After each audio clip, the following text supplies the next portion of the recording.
Hello everyone. So this is the second part of the uh, post of this topic, identification of error and troubleshooting in laboratory. So the first part we have dealt with the theory. So how do errors occur? What are the types of error? How you detect it? How you prevent it? How you can have an improvement plan? So these are all theory. Now we'll give you some case studies as an example. So that example of the case study will that will help you to understand what I am saying in theory. What are the actually the areas where do really the error occurs and how you can interpret or how you can identify those errors and correct it. So here are about 10, 11 case studies I have given. Kindly go through it and I hope it will be beneficial for you to understand the thing as a whole, what I am talking about, what is internal, what is the error, what error is, how trivial things lead to big errors and certain things. So let's go with the second part of this uh, mm, episode, this troubleshooting and error identification. First, a patient known diabetic admitted with history of loss of consciousness. So initially he was diagnosed with as hypoglycemia, means drop of sugar. So patient became unconscious. Was treated and blood sent for investigation. What is the report? Very absurd report. Urea 5.4, very low. Creatinine 0.31. This is not a baby, he's a normal full-blown adult. So 0.31 creatinine is very absurd. Most absurd is sodium 78. Nobody can survive with such sodium. Potassium 2. But suddenly there is a very high sugar. Random blood sugar is 675. Now tell me what's the problem. This is a case study. Tell me what is the case study. This is nothing but contamination of sample. That patient was hypoglycemic patient, was given 5% dextrose IV as a treatment, and it was blood was asked to be sent. And nurse, what happened? From the line where the infusion is going, is she has drawn the blood. So what happened? The blood is actually diluted within a 5% dextrose.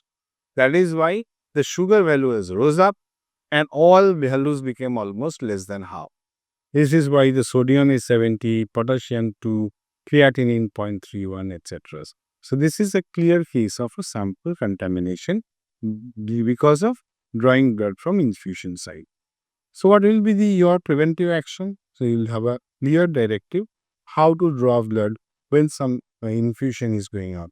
When your infusion is going on the right hand, always advise to take a blood from the left hand, not the same hand.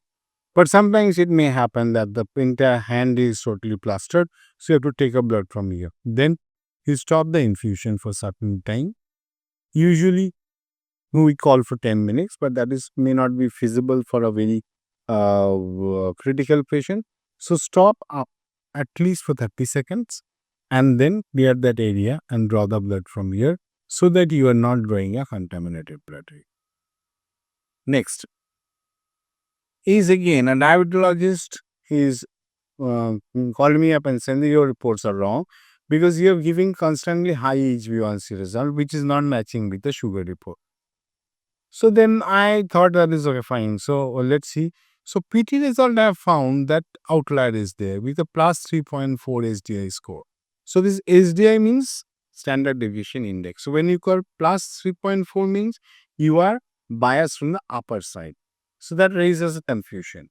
LG also showing a plus 1 SD trend with IQC.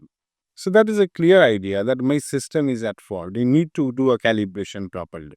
Otherwise, system will show a upper bias result. So the diabetologist was complaining, absolutely right. My system was biased. This is an analytical error. Problem lies where? Problem lies with calibration. You do the calibration, set it right, check the control. If controls are okay, you rerun the test. So this is an example of pure analytical error. This is another very typical thing. A patient suffering from multiple myeloma, we have a weight chemistry technology. So there is an absurd phosphate report of 32 has come. Rest all are okay. She was very confused. So then talk to one of my friend who is using a dry chemistry. So dry chemistry system, there's an interfering layer, interfering removal layer is there in the system. So when you did it, the phosphate has come normal, 5.5, not normal, slightly above, but not an absurd. This happens when in case of multiple myeloma, there is a excessive phosphomolybdate complex formation, which abruptly shows a very high and erroneous phosphate boson when you are dealing in a wet chemistry system. But when you are dealing with a dry chemistry system, this problem usually gets waived off.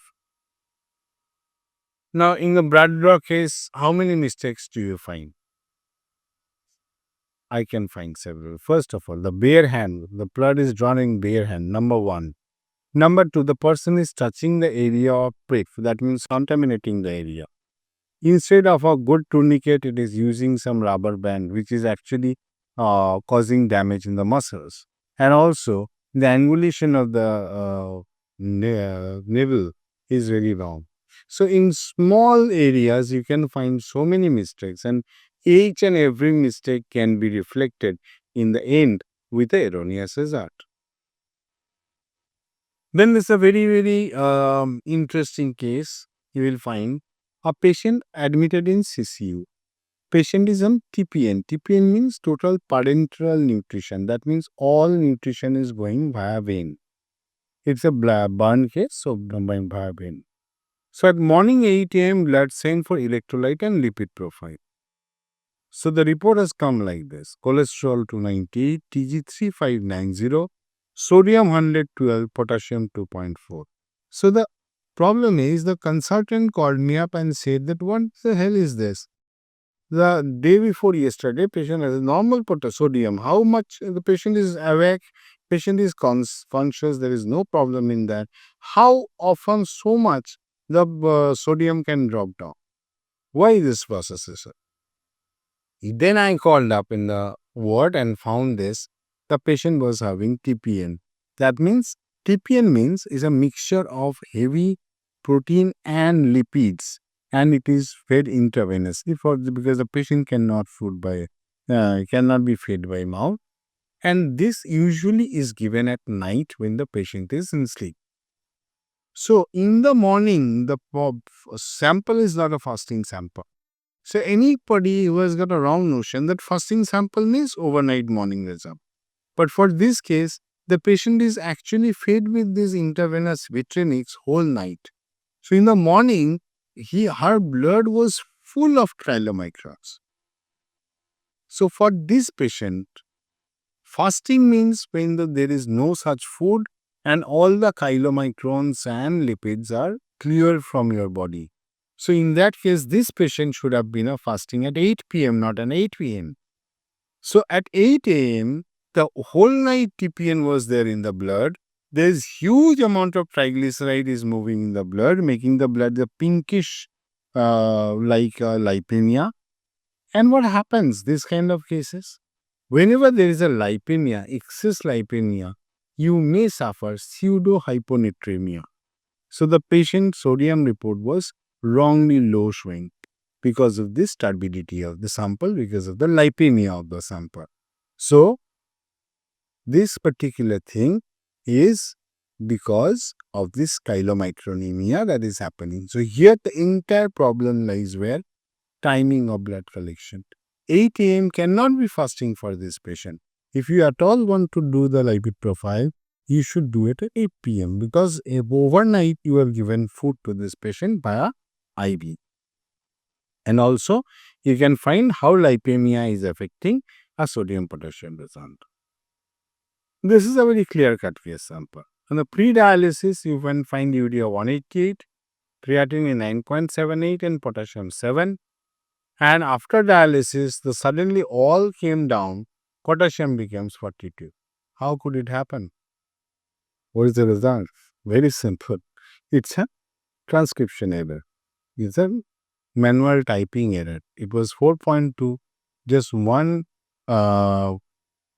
point shifted and it became 42. So that is why manual transcription is always error prone. This is one of the very favorite case of mine. A patient sample drawn in OPD, that means patient is Helen Hardy, not an admitted patient. Just came for a regular health checkup, not even admitted. The patient has got such an absurd report of sodium 170, and mostly they were more bothered about this 170 sodium, nothing else. So, but what is the reason? Nothing found. Patient is hale and hearty. Why there should be so high sodium? But it struck to me here. Why the urea is 2.2? Urea is almost virtually nothing. Is but almost 2.2 means nothing is not possible. Absurd.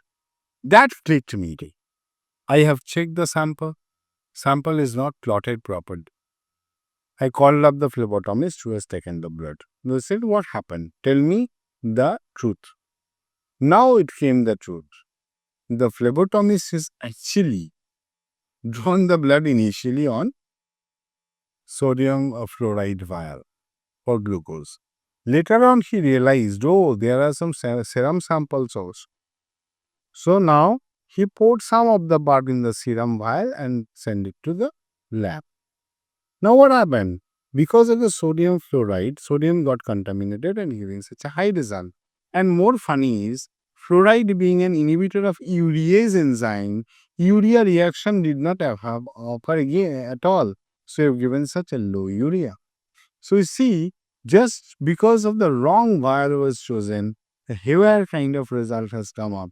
And you can find out when some absurd report like urea has come, then only you can realize what lies the error.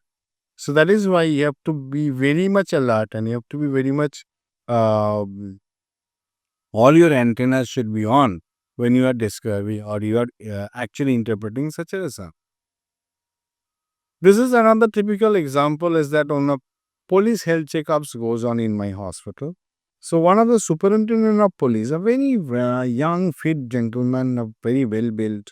Every time he fails in a medical examination because of the report I give. ECG echo normal, lipid profile, LFT, CBC, urea creatinine bang normal. Only CPK comes high. So that patient is not even diabetic. So everything is okay. But because of the high CPK, he gets failed every time. So he was very ferocious and came to meet me that what is the problem in your lab? Always you are making me unfit. So my reason was I said that before. Just tell me the history. What do you do every day on your testing? He says, I'm an athlete person.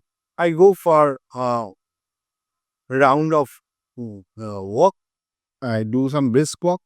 After that, I go to gym, do some heavy gymming, and then take some water and come here for blood, giving blood. I said, there lies the problem. When you do hard gym, heavy gym, there's always a transient muscle tears do appear. And they transiently raise your CPK because CPK is mostly a muscle enzyme. I said, for God's sake, don't exercise just before you are giving a blood. Otherwise, I won't be able to give you a normal result. So now he, after that, wake up, taken some water, mild walk, came to my lab. The same person was tested. CPK was damn normal. So these are the pre-analytical factors which can affect your results very badly unless and until you find out the reason. This is one. This is a very favorite case of mine. I report every time I discuss about it. A patient with a fasting 102, PP 298 and HbA1c 6.1. Then anyone has to be wrong. This fasting matches with A1C, very well controlled, but PPBS is not controlled at all. Where lies the problem? Lies the problem in the patient preparation, patient education. What happens? Happens here is that you are actually not educating your patient properly. So what you want to see, there are two kind of fasting PP we do. One is OGTT, that is some glucose tolerance test we do. On the second time we do for a follow-up. These patients are usually coming for a follow-up. Suppose you are a clinician, you have given glimepiride to the patient in the morning before breakfast. Why? Because the glimepiride will go to the blood will be absorbed in the blood, will take the concentration in the blood, and after that, for the next meal surge, it will do an insulin surge and will control and calm down, may help to calm down the sugar properly. So you are not explaining your expectations to the patient. Patient on the day of testing is just taking a fasting sugar, then taking a huge breakfast, and after 1 or 2 hours giving a PP. You are not explaining that, look, I want the exact follow up. I want you to give the PP exactly post lunch. You have to follow all the routines, regular routine, like you do rest 29 days. Otherwise, your result is not reflecting your rest 29 days. So take a proper, give a fasting sugar, take all the medicines in a normal time, do breakfast at normal time, do lunch at its normal time at 1 o'clock. If there is any medicine to be taken before or after lunch, take it. And after 1 o'clock, take 2 hours after lunch. At 3 o'clock, you get the PP. Otherwise, I won't be able to see what is the result of my medication, what is the result of your treatment. Because patient invariably is not taking medicine on the day of testing. So what is happening at the end of the day? This report is wrong. And as a lab physician, as a lab person, you are the person responsible for the wrong result. Because by no way, if this 298 is changed, they will give extra medication and patient will suffer. Similarly, it becomes a responsibility for the diabetologist or endocrinologist also to educate their patient properly what exactly they expect from a follow-up patient. So you have to follow all the routine life, all the normal days. Lab also do the phlebotomy for their own convenience. They ask the patient to take a meal at 9 o'clock. Yes. Do the patient take meal every day at 9 o'clock? No. So don't deviate from a day-to-day routine. Otherwise, it will become a wrong result. This is what the simple peculiar thing is, that this particular patient was taken and suspicious because they have a high HbF. So I have done lots of research why the hemoglobin fraction or fetal hemoglobin fraction is high, because the baby is of 11 years of age. Now, after correction, it was found that baby is of 11 months of age. So, because of this month and year written in this, the entire interpretation of the HPLC changes. When it is an 11 month, it's a common and very common thing. But if it is 11 years, that is very abnormal. So, this is another example, not only for patient preparation, but storage of sample also. A patient admitted in a nursing home with a history of high-grade fever, neck rigidity, very drowsy, but looks very much like a meningitis. So TLC is also high, the CSF protein high, glucose very low. Everything matches with the meningitis. So CSF is culture sent to a higher lab because the lab does not do, nursing home lab does not do the test. The report comes as a no-go. It's very surprising, because it has to be Haemophilus influenzae or something. But the problem is, when you ask, where did you keep it? They kept it in the refrigerator. For urine, we keep it in refrigerator if culture has to be done next day. But for CSF, never keep in refrigerator, because commonest offender in these kinds of meningitis is Haemophilus influenzae, which is a very heat sensitive bacteria. If you keep it in a cold atmosphere, it will die. And that is why next day culture there was no report. So, therefore, these are, when we are talked all about, this is, you have to classify, prevent and correct the laboratory errors. So, therefore, you become a error-free lab as much as possible. That is why implementing a quality management does not guarantee an error-free laboratory, but it detects error that may occur and prevents them from recurring. That is the goal of a quality management system, not to be sure that you are 0% error lab, but to identify what are the errors you are doing, what is the potential area where you may do an error. So stop them, reduce the error as much as possible.